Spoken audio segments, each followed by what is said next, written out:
Oh, what a great topic for us to be talking about, sharing the gospel with strangers. Why is it such a great topic? Because the gospel needs to go out, doesn't it? The Bible tells us that God is in the business of redeeming the world. And so from creation to recreation, the world is being renewed. And part of the key way that the world is being renewed is by people being saved, by people coming out of the kingdom of darkness into the kingdom of the light of Jesus Christ, into true life. What is Christianity really about? It's about life. It's about life lived. When we become Christians, we live life the way that we are meant to live life. I often say to people, it's like, you wouldn't park your car at the bottom of a river because a car is not made to be a submarine. You wouldn't park your boat on the road in front of your house because it wouldn't be able to perform. We are made to live under God's rule, and that is life itself. So, to our topic, what do we do when we seek to share the gospel, bring the good news of Jesus to those who are complete strangers to us, whether on a bus or at a shopping mall or wherever it might be that we have opportunity to do this?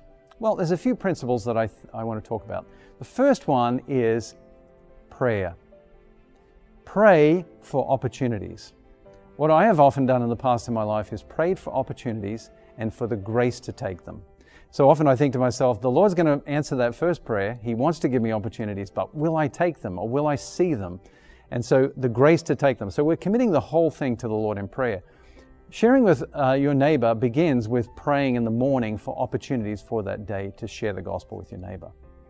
But what about the mechanics of things? Well, I would say that so many people long to be loved, that really we begin by loving people. We begin by being interested in them, by asking questions about them. And pretty soon you'll find that as you ask questions about them, they'll start asking questions about you in a genuine way. And that's when you get to tell them about things that are important to you. You might tell them that, what's really important to me in life is Jesus. And that's where there's going to have to be boldness, of course, when they ask back about you. Start by asking about them. They'll eventually ask about you, and you then tell them what's most important to you. Now, at that moment, there could be a lead balloon moment, right? Uh-oh, we're into the religious topic here. Can I encourage you that you need to ask for grace and seek to be as normal as you can, as lighthearted as you can, and speak about the gospel in a normal way, because that's what the gospel is. The gospel is about life.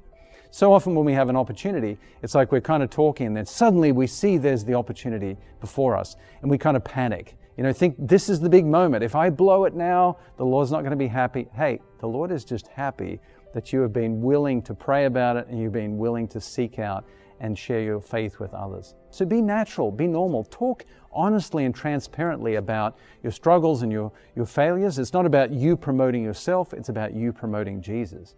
And lead the conversation towards talking about the Lord. Now, can I thirdly say, don't mix the gospel up with other gospels. We have so many gospels kicking around today. The gospel of our political view, the gospel of what we think about masks or non-masks or vaccinations or non-vaccinations. There's so many things that get us excited. Remember, the gospel means good news. And we might think that we have good news in a certain area, but that good news can muddy the water from the true good news. Make sure that you focus on the real good news. The real good news is not, I go to church. The real good news is Jesus, His life, death, and resurrection. And so make sure you stay on cue, you stay on task. Now, when you fall off the horse, this is the last thing I want to say. When you come away and you do the postmortem on how it went, you're bound to be very hard on yourself. You're bound to feel down on yourself and think, I failed, I'm never going to do it again. Can I encourage you to get back up on the horse? The Lord is not looking down and He's displeased. Remember that Jesus says that there is more joy in heaven over one sinner that repents than over 99 that are already His. So when you are doing it before the 99, doing your thing, ministering to them, of course they're going to be appreciative. Of course it's going to go well. You're speaking to an audience that's receptive. When you're talking to the one who's lost, maybe they don't want to be found. Maybe they are going to be difficult with you. Maybe you're going to feel like you said the wrong thing. Don't be discouraged. The Lord loves it when we reach out with the gospel and when we reach out to strangers.